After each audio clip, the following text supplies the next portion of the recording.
Swayam Prabha. Digital India. Educated India.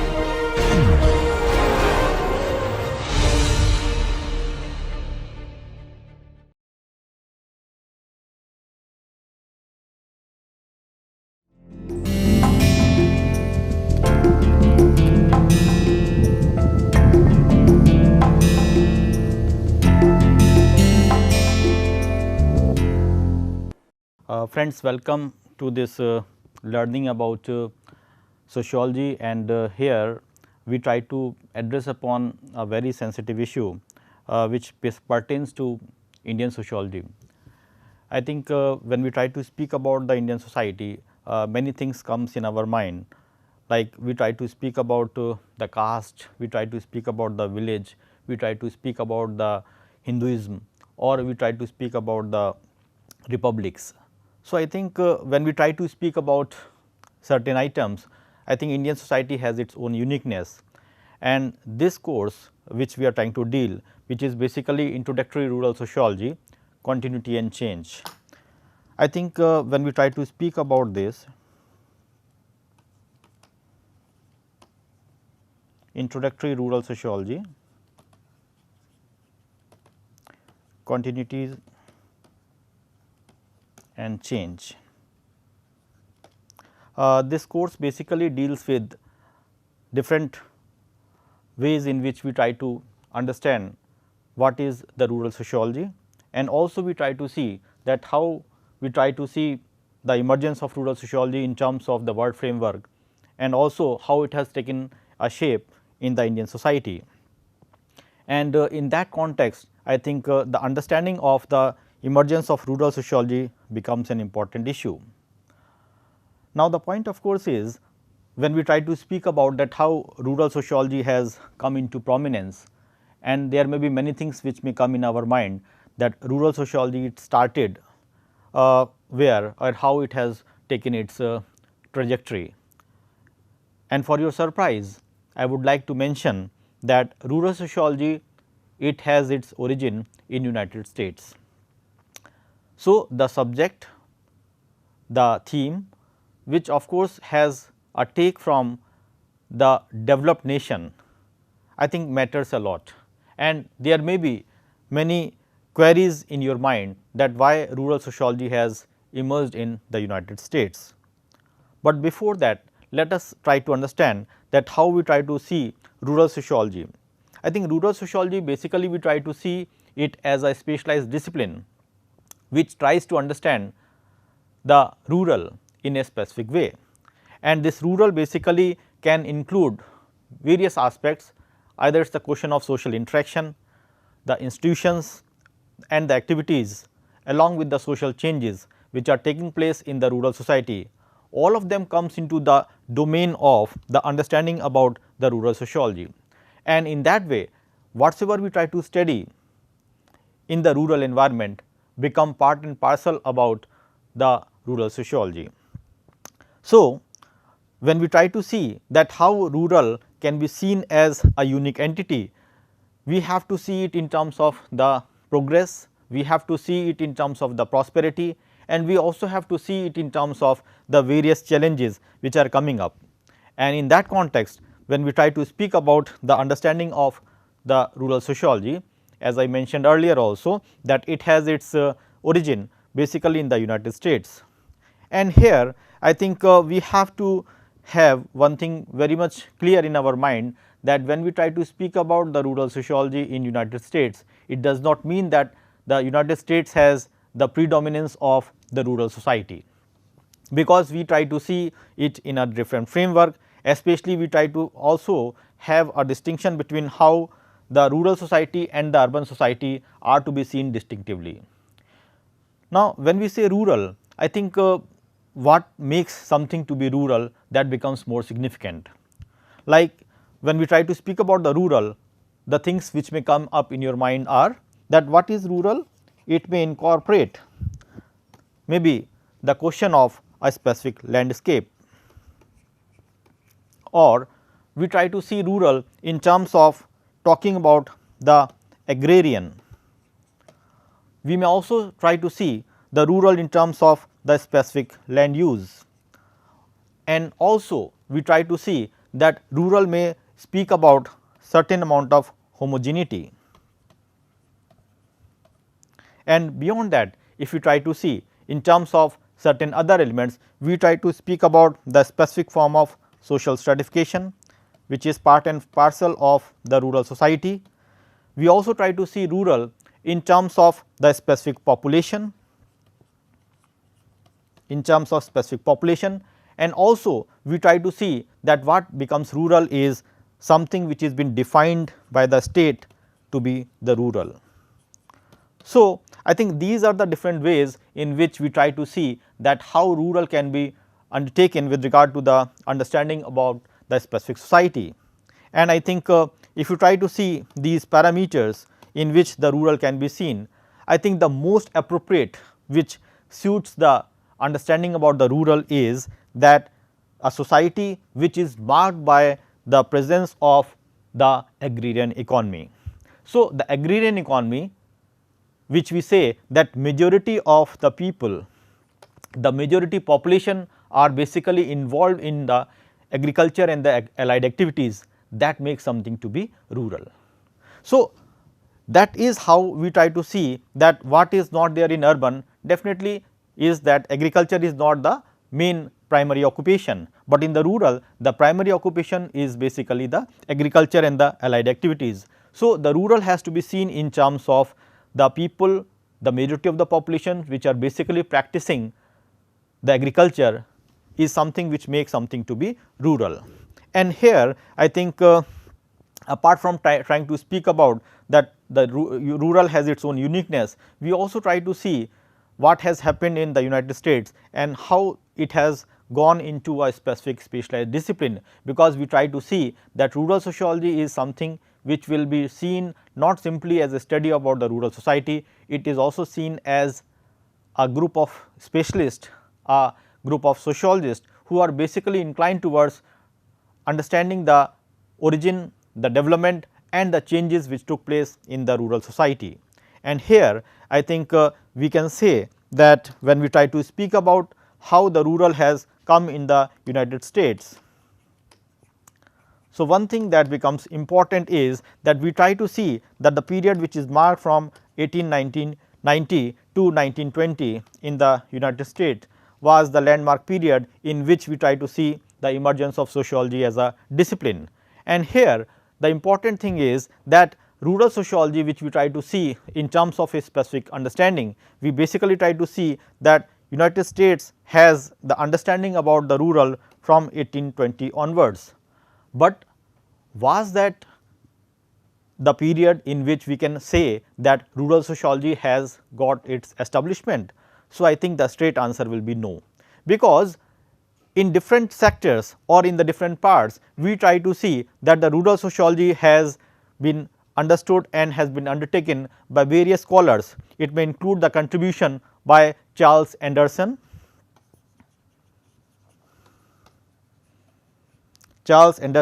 who has been considered to be one of an important pillar in the Chicago school at Chicago University. Then we also try to see the contribution of Butterfields,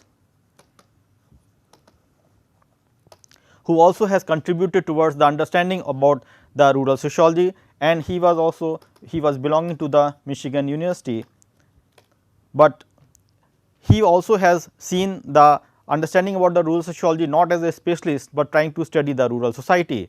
Then we also have certain other people which may include John Morris Gillin,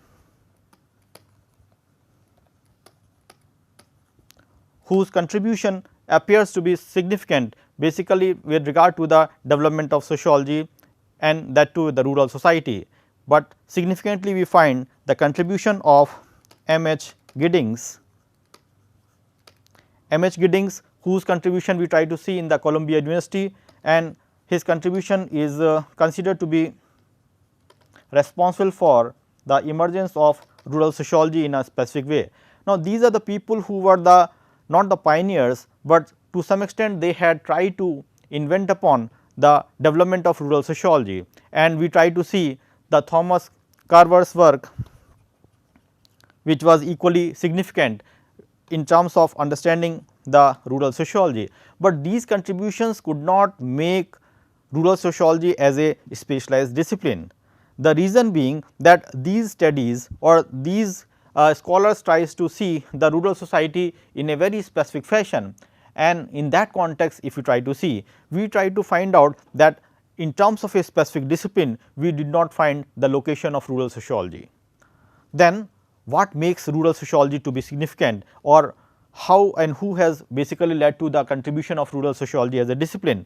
And here I think one important landmark which we try to see is the period which is marked by 1907. So, it was 1907 which marked the emergence of rural sociology in a very specific way, and that was by whom? It was not by the what you can say the academicians, it was not by the philosopher, rather it was basically an attempt by the President of the United States, that is T.S. Roosevelt. So, it was basically the contribution of the President T.S. Roosevelt, who had initiated the development of rural sociology to some extent, and in 1907 when he had announced the formation of the Country Life Commission. I think this Country Life Commission was basically seen as a landmark institution which tries to understand the rural society and also try to see the development which took place in the rural society. So, basically we try to find out that the different things which have been floated or worked out by the previous scholars could not give a right direction to the rural sociology, but the contribution of President T.S. Roosevelt who tried to build up the rural sociology as a specialized discipline in terms of the holistic development of the American society was seen as an important issue. And that way if you try to see, we try to find out that the Country Life Commission was basically seen as the Magna Carta with regard to the development of rural sociology as a specialized discipline. Now, when we say this contribution of Country Life Commission, what it has done?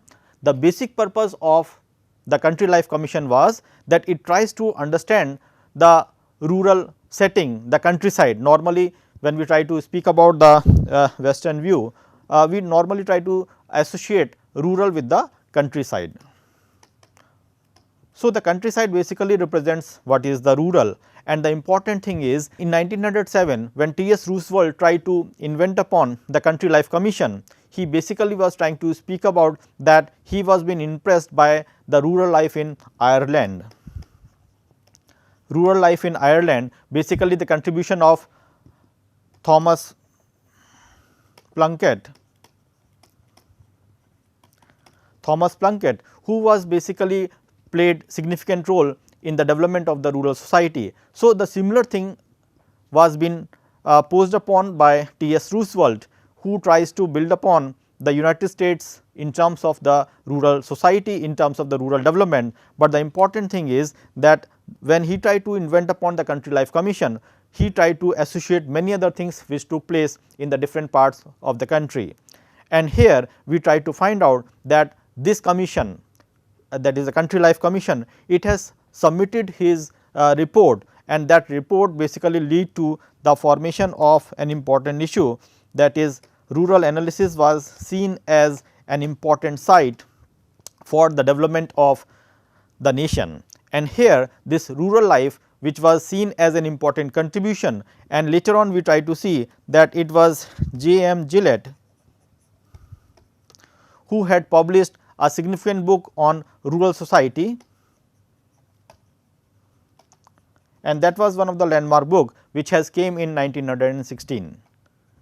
So, I think in 1907 the Country Life Commission was formed, and then we tried to find out that G.M. Gillett has come out with a contribution, that is the rural society. So, I think people started working upon, researching upon the rural society in a specific way, and similarly we tried to find out that gradually the academic growth of the discipline of the rural sociology had started. Basically we have one significant contribution by Professor Giddings, by Professor Franklin Giddings, who was seen as an important figure, and he had basically posed upon the dissertation at the Columbia University, the doctoral dissertation on rural sociology, which was seen as one of the significant issue with regard to the development of sociology, rural sociology as a discipline. And also we try to see that another significant person whom we can rate to be significant for the development of rural sociology in United States is Charles Galpin. Charles Galpin, whose contribution again we try to see was to be seen in terms of the Bureau of Agriculture Economics, and also he was been appointed at the University of Wisconsin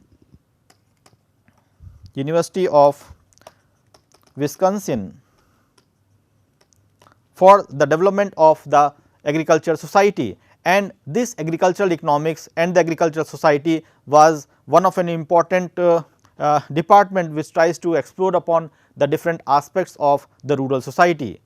Now, when we try to move ahead, we try to see that the rural population which we try to speak about, or the changing rural life, it was to be studied in a specific fashion, and here the important thing that comes into the picture of course is that we need to have certain rural sociological researches, and these rural sociological researches are going to be significant for making the rural sociology as a specific discipline.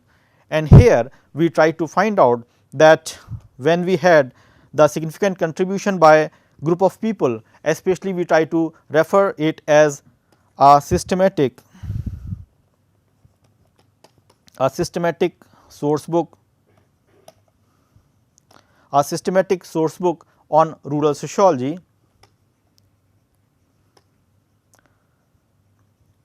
and this work is basically by a group of peoples which came in 1930, and the significant people included Sorokin, then we have Zimmerman, we have Zimmerman, and also we have Charles J. Galpin. So, I think this contribution, that is the systematic source book on rural sociology, was the landmark contribution in the field of rural sociology, which was basically seen as the insights for many. And later on we try to see that the formation of a specific society, that is the rural sociological society, came into existence. And this rural sociological society was basically seen as an organization, as a society which is basically meant for doing researches in American society in the rural areas. And this rural sociological society has come out with a magazine which is titled as Rural Sociology.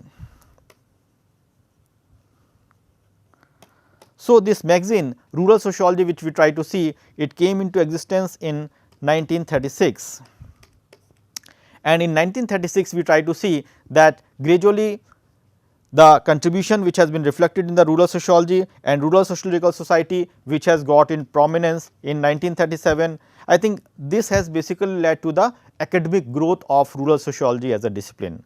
So, we had plenty of experiments, we have plenty of measures which has been taken up by various scholars, and they try to analyze, understand, interpret rural sociology in the different framework. But the important thing is that in order to get a specific shape in terms of an academic contribution, we try to see that when the rural sociological society was established, and also along with that we has a significant publication in the form of the Rural Sociology, that is a magazine, but it will be news for you that this Rural Sociology was basically seen as a official journal of the rural sociology in the later phase.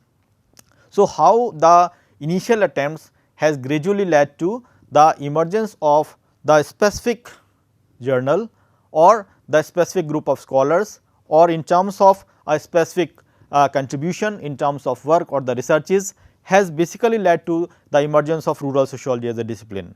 So, we try to see that at one end we had the so called administrative appeal, or the administrative purpose was involved, that is the contribution which we try to see by T. S. Roosevelt, who basically tried to build upon the specific discipline which can study and deal with the problems and the prospects of the rural society, that is the countryside.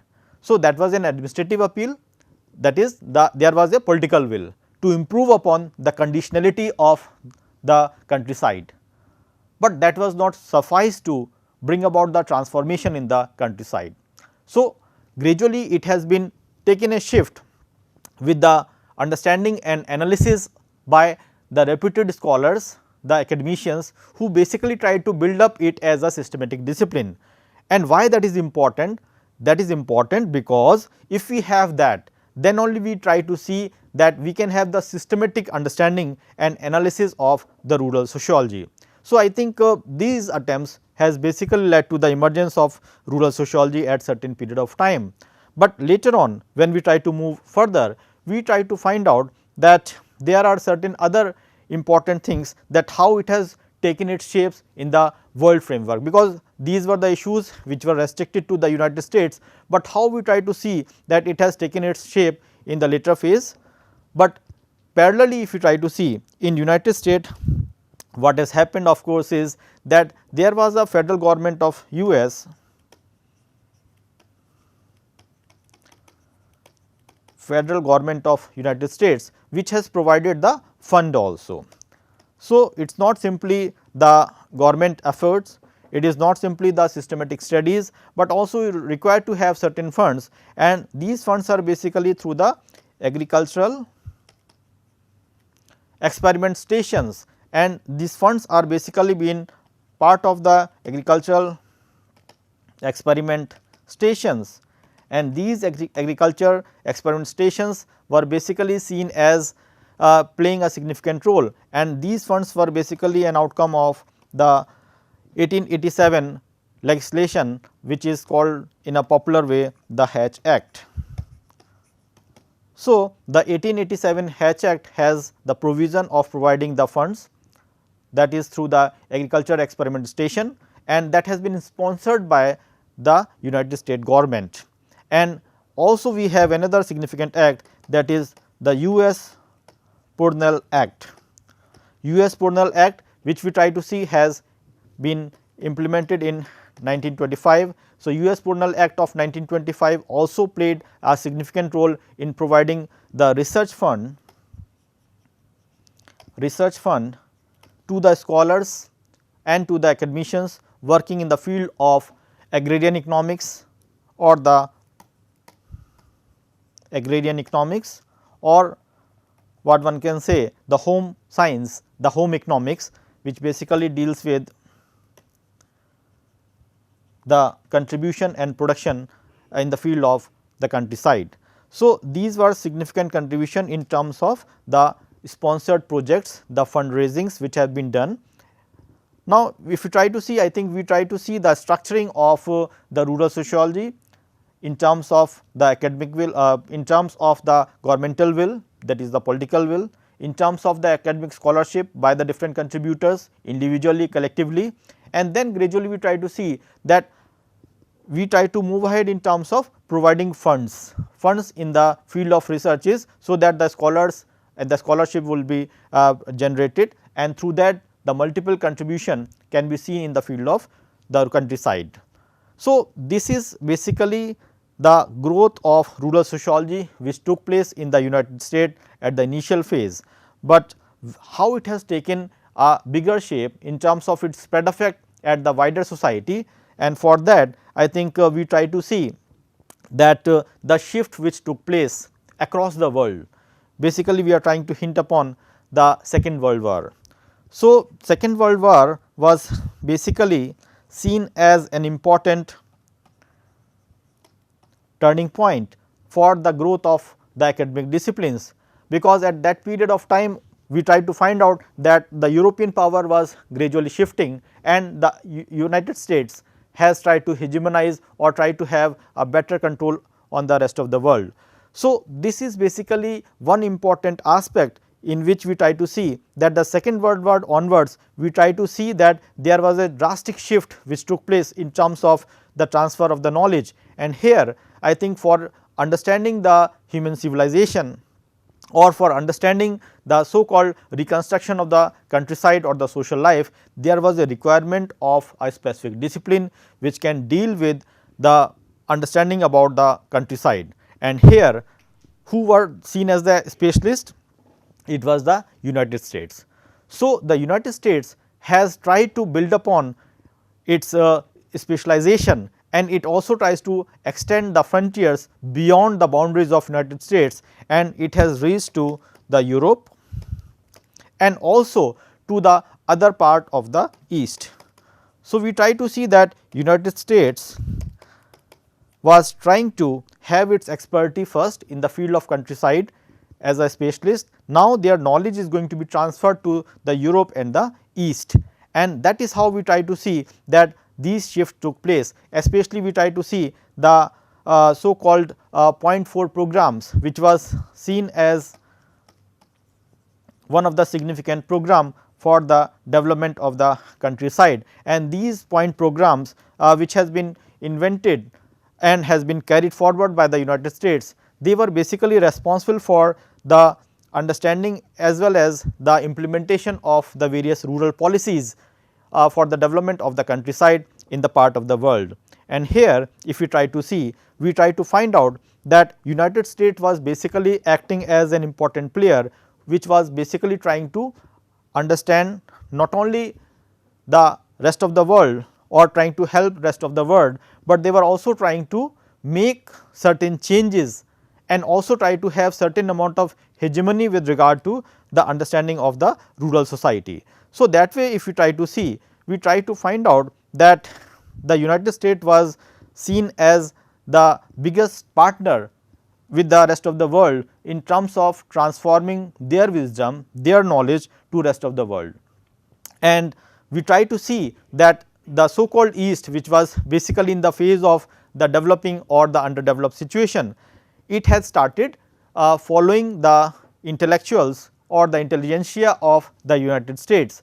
But the important thing is that what makes the other countries to follow the United States, especially like I said that the Point 4 program was one of the serious program which was basically designed to carry forward the development in the countryside.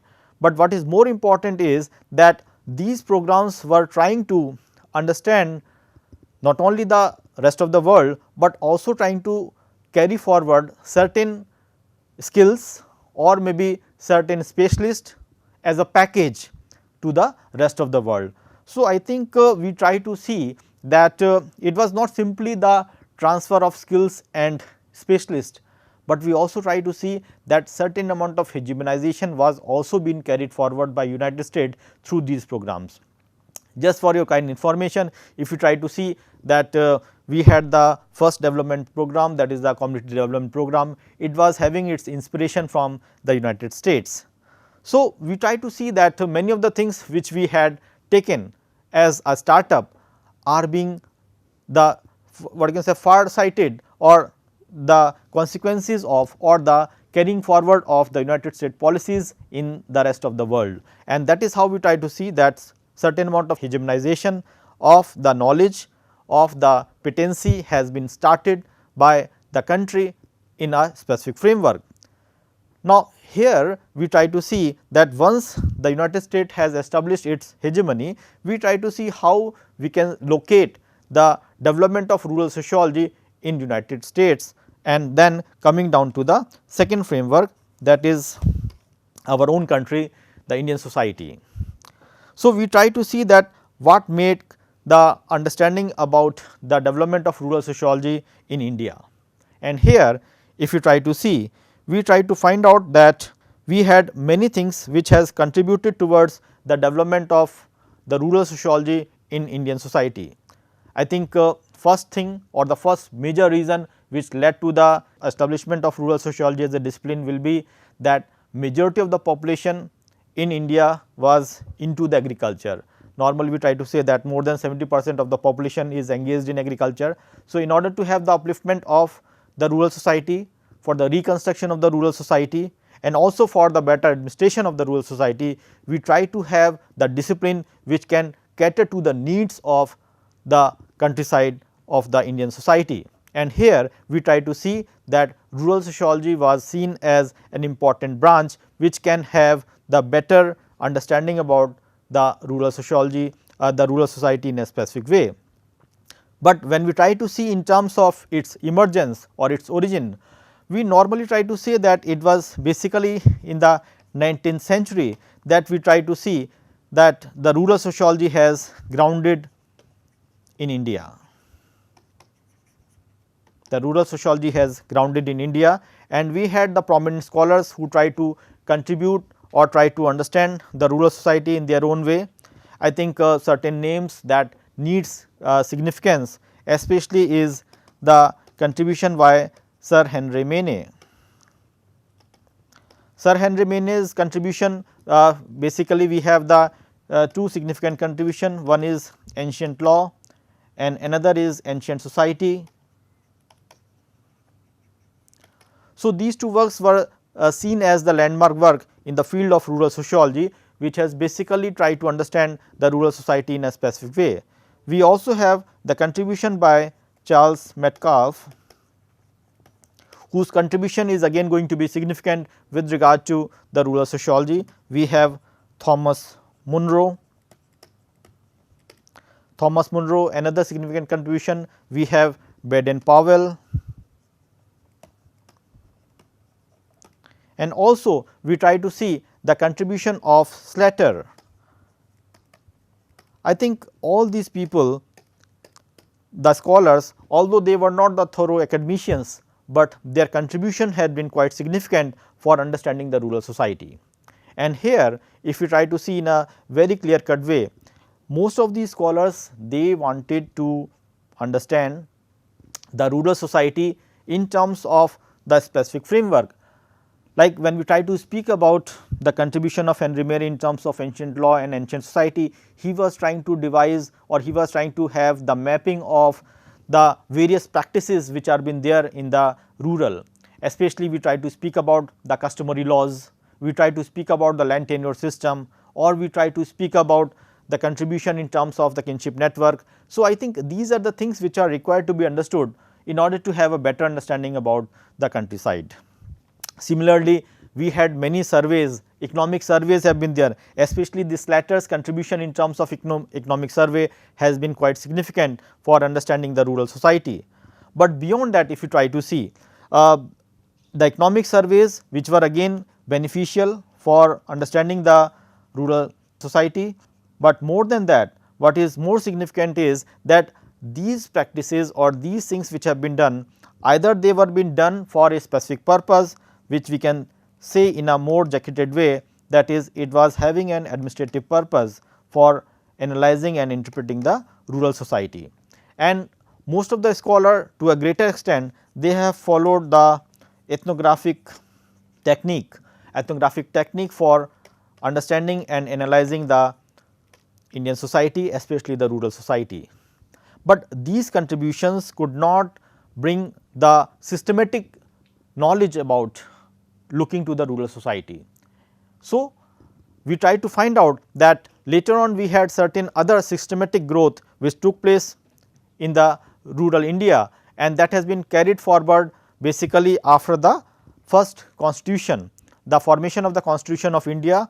Later on we tried to find out that we had systematic implementation of the CDP, that is the community development program. So, the community development program was seen as an important project for bringing about the transformation and development of the rural society. The CDP program, which has been inspired by the 4H Club of the United States, and more than that, the CDP program was seen as the with a specific motto was the self help and mutual help. So, self help and the mutual help was the basic motto of the community development program, and this community development program, which was been initiated in 1952, has made a significant change in terms of the development of the rural India. But again, one thing which we have to humbly accept and admit is that although this was seen as one of the first rural development program in India, it could not bring a drastic change in the rural society because of certain limitation, S.C. Dubey has basically tried to pinpoint the analysis of the community development program, and many other scholars try to see that community development program was to a greater extent a failure, and the reason for that being the question of the interventions of the bureaucracy, the lack of trust between the masses and the government, and also the amount of decentralization which could not take place. So, I think these are the reasons which has led to the partial failure of the community development program in India. But the CDP was gradually been followed by the new program, which was basically seen as the policy matter to overcome the faults and lacunas of the CDP, and I think the popular name which you try to see is the Panchayati Raj. So, basically we try to see that Panchayati Raj was basically seen as a review based critical analysis of the CDP, which tries to overcome the faults and the lacunas which have been there in the community development program. So, we try to see that the failure of one program has led to the emergence of another program, which of course is successfully running in the different parts of the country. But beyond that, if you try to see, we try to find out that the contribution of significant people, the scholarship, if you try to see, that becomes important, because when we try to speak about the rural sociology or we try to speak about the contribution by the academician, then only we can say that there is a significant growth of the discipline. And here I think if you try to see, there are multiple names which needs a special attention, especially when we try to speak about the contribution in the area of rural society in terms of the specialization. The significant name includes Professor S.C. Dubey. S.C. Dubey, who had been contributing in the field of rural society, and the significant work is Indian village, and later on he was speaking about India's changing village. So, S.C. Dubey has tried to invent upon the Indian village in 1955, and also we try to see India's changing village, which was seen as an important contribution which came in 1958. So, that these were the two significant work which has tried to give some edge towards the understanding of the rural society in a systematic way. Then another name that deserves special attention, and you may be familiar with that, is the contribution of Professor M. N. Srinivas. M. N. Srinivas' famous work, that is India's villages, and this famous work, M. N. Srinivas' famous work India's villages, that came out in 1961, was an edited work which tried to incorporate the different what you can say studies. He tried to have the package of the various studies which has been contributed in the rural society. We also try to see that other significant contribution can be seen in terms of the contribution by Professor D. N. Majumdar, and D. N. Majumdar's famous work which we try to see, it basically is the rural profile, which came in 1955. And also we try to see another significant work, that is caste and communication. Caste and communication in an Indian village is another significant work of D. N. Majumdar, which had came in 1958. So, this is another significant contribution in the field of rural sociology, which was seen as a landmark work. And then if we have other scholars, I think Marriot's contribution is considered to be significant because it tries to understand the Indian society in a very specific way, and the contribution was Village India. And this Village India, basically it came into existence in 1961, and then if we have other scholars in that field, we basically try to see the contribution of F. G. Bailey. F. G. Bailey's contribution, which we try to see in terms of caste and the economic frontiers.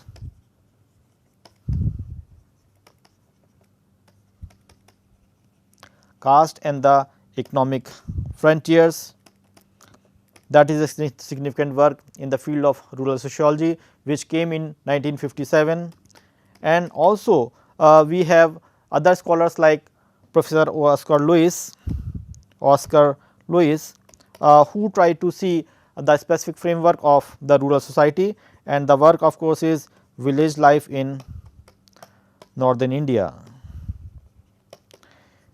Village Life in Northern India, and this was the work which came in 1958.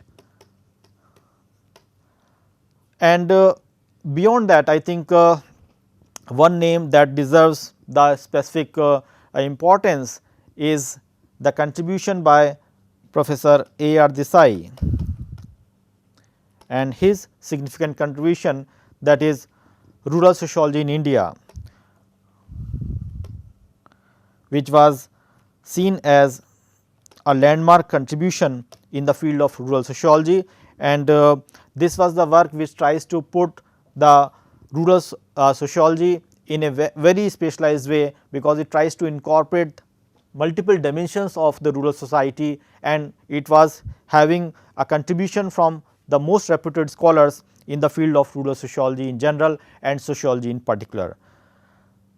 Here if you try to see the contribution of these scholars, I think one thing that becomes more significant is that most of these works were being seen as coming especially in 1950s, and in that way we try to see that 1950s was the era which has shown the significant changes, or it has, one can say that there is mushrooming of or the flooding of the studies on the rural society which took place in the rural India, and this was the era which also marked by the significant contribution in the field of village studies. So, I think we try to see that the rural sociology and the village studies having its relationship in terms of the era which is 1950s was the era where we have the significant contribution on the Indian villages, and most of the work which we have just mentioned, they try to reflect upon these contribution in their own way. Now, when we try to move ahead, I think one thing that will make you more pleasing or maybe more attracting will be that how we try to understand rural sociology, and if we have that understanding, I think basically we try to see it in terms of the specific definitions, because if we have the specific definitions that how we try to see rural sociology, then it becomes more powerful tool for understanding and analyzing the rural society. And here I think few name that deserves attention is the contribution of Sanderson. So, Sanderson, how he tried to define rural sociology, he tried to see that what rural sociology is. Rural sociology is the sociology of rural life. It is the sociology of the rural life in the rural environment. So, basically we try to see that what rural sociology does, it basically tries to understand the rural life in the rural environment. That is the simplest way in which we try to see what rural sociology is. Then we have the significant and the most systematic definition that came from A.R. Desai, and how A.R. Desai tries to understand what rural sociology is. What he says is that rural sociology is the science of the rural society. It is the science of the rural society. Now, this is first part, that what it is basically the science of rural society. Then he extends further that the laws of the structure and development, the laws of the structure and development, the laws of structure and development of the rural society in general, and as the discovering of the new laws, or we try to see that what it does, it basically tries to see discovering of the new laws which can be seen as the spatial laws, discovering of the spatial laws which will be helpful in governing the particular society, which will be helpful in governing the particular society, that is what we say is the rural society. And apart from that, we also try to see that it is basically the sociology is seen as the science which incorporates the laws of development of rural societies, laws of development of rural society in terms of its reconstruction, in terms of its understanding, in terms of its development. So, he was trying to see not only rural sociology as a systematic discipline in terms of a specific science, but also how it can contribute towards the development or governance of the rural society. That was the way in which he tries to see. Then another significant name which deserves attention is the contribution by T. L. Smith, and how T. L. Smith tries to understand rural sociology, that he tries to say that we try to see the investigation, rather the social investigations of the programs of the phenomenon that are present only or confined to the rural environment. So, investigation in the rural environment, I think what Sanderson has said to some extent, and beyond that what has been talked about is persons engaged in the agricultural occupation. So, I think focusing upon the people who are basically into the agricultural practices, agriculture as an occupation. So, it basically tries to investigate upon the rural environment in that particular sense. Then we have the contribution by F. Stuart Chapin.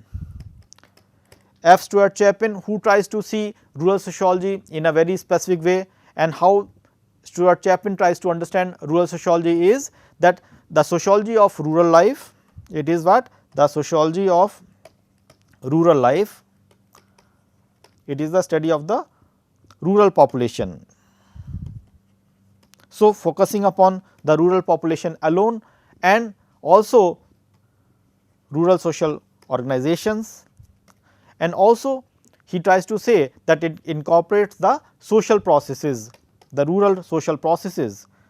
So, all these things are going to be part and parcel of the definition of the rural sociology, which has been talked about by F. Stuart Chapin, and that has to be seen in terms of the comparative framework. So, we try to see another perspective for how we try to define the rural sociology. Then we have the contribution by Lovie Nelson. Lovie Nelson's contribution, if you try to see Lovie Nelson's contribution, basically tries to be seen in terms of the subject matter of rural sociology, and what has been talked about is that anything which exists in the rural environment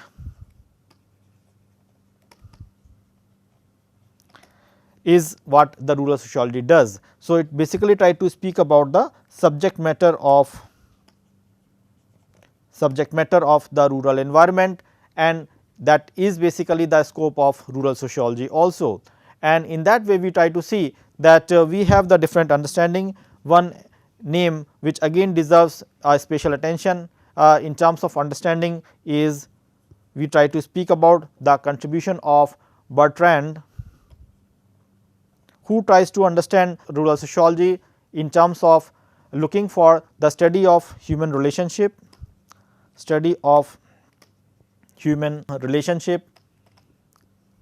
human relationships are to be studied in the rural environment. So, if we have that, we are basically speaking about the rural sociology.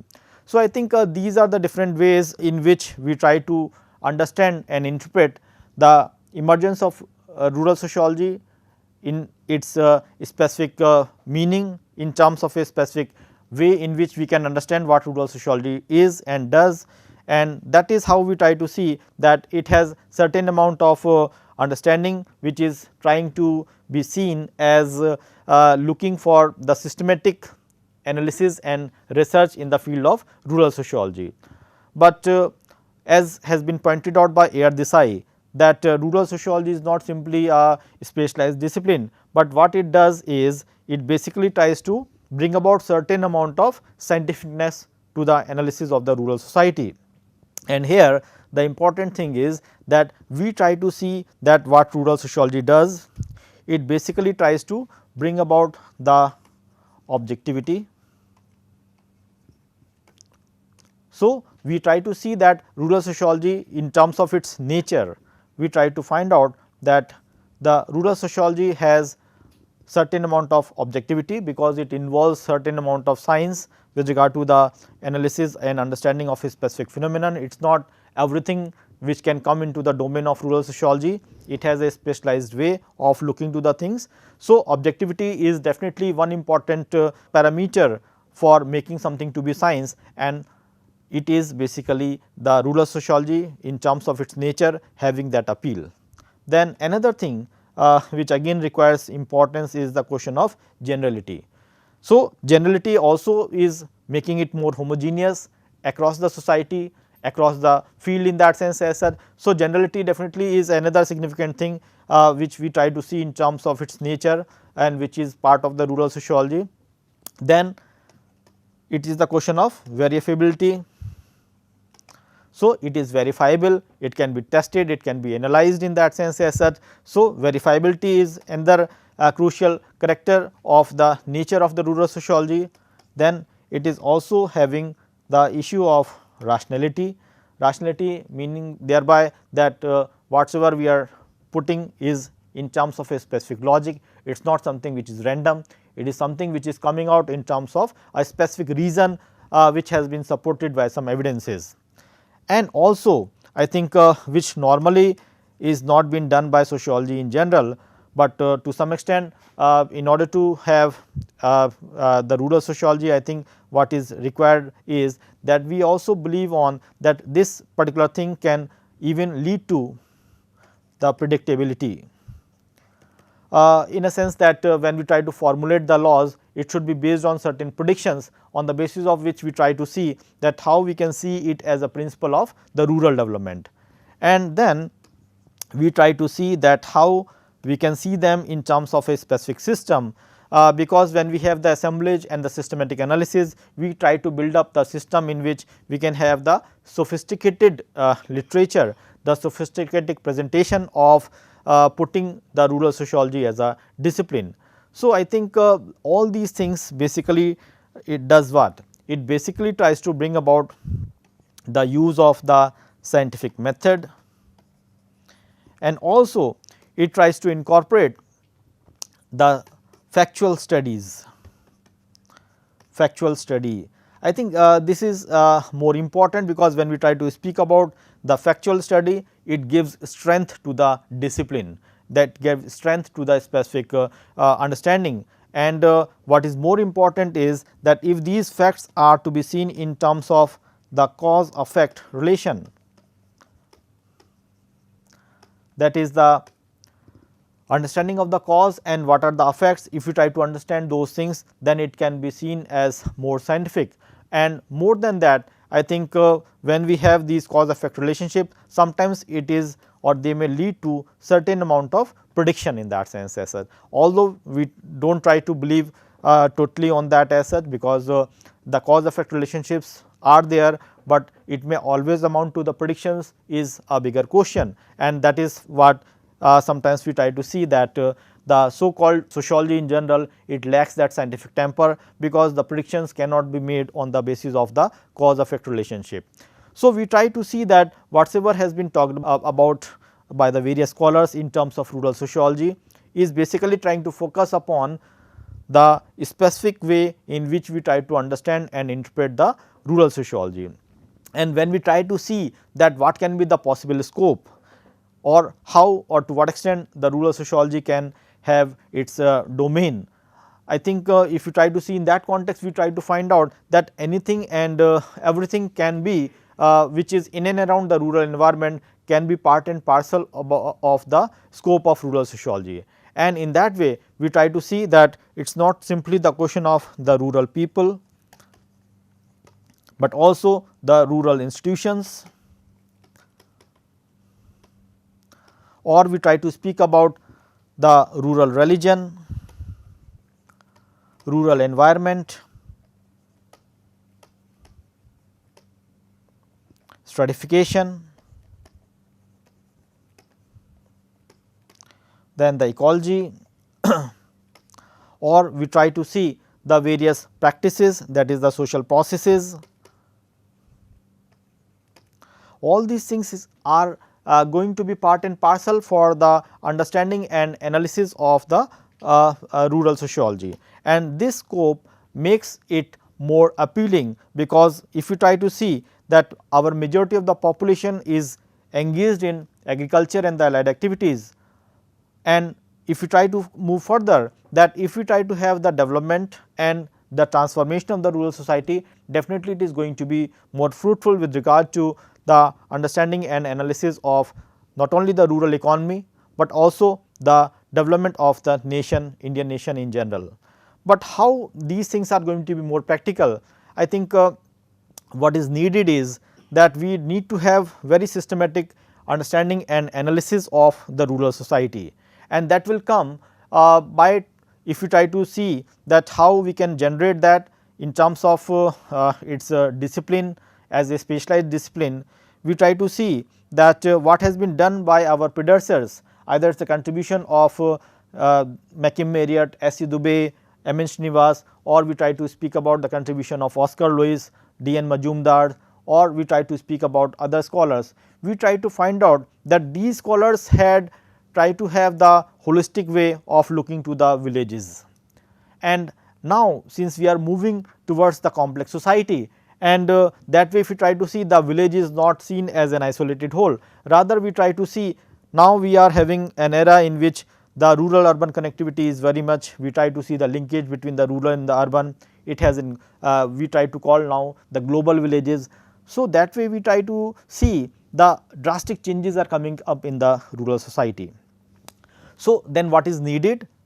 We have to have maybe the parcel or the package studies, the focus studies, because now even the shift also is taking place, especially in the field of the specific perspective, like we are moving from the structural functional to the ethnographic, or we are moving towards the case studies, or we are moving towards the ethnomethodology or phenomenology. So, it is from macro to the micro, the shift has taken place. So, similarly, we try to now focus upon the smaller units, the smaller issues which can be more meaningful in the understanding and analysis of the rural society.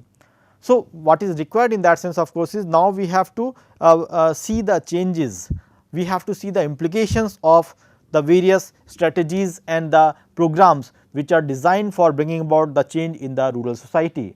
And for that, I think there are many organizations, the state sponsored organizations which are working in the field of sociology in general and for rural sociology in particular.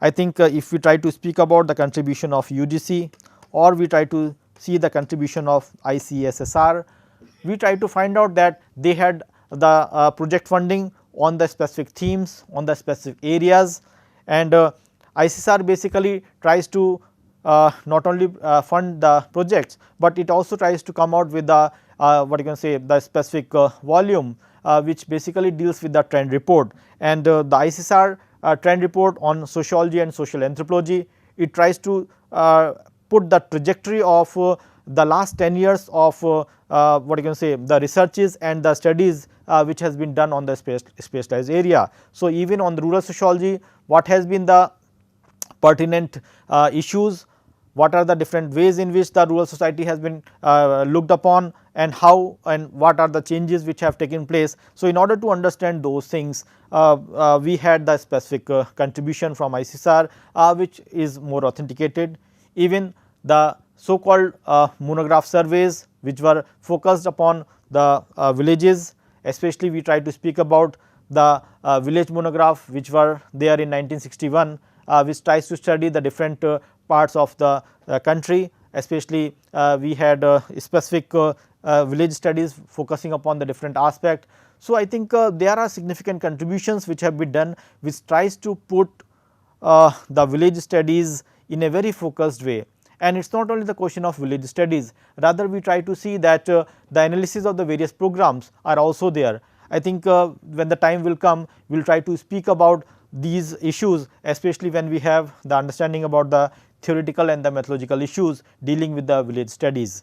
So, I think these are certain things which we have to keep in mind, and since this is a basic understanding about the rural sociology in terms of its emergence and its growth, both at the world level and also at the Indian level, we have to see that how these things can be seen in a better way. I think if this grounding have some appeal to you, I think the rest of the lectures will be more appealing to you in terms of the better understanding. So, I think with those things, let us have further interaction in the further assignments that we will deliver, and we will try to have the specific understanding about the rural society in a specific fashion. Thank you.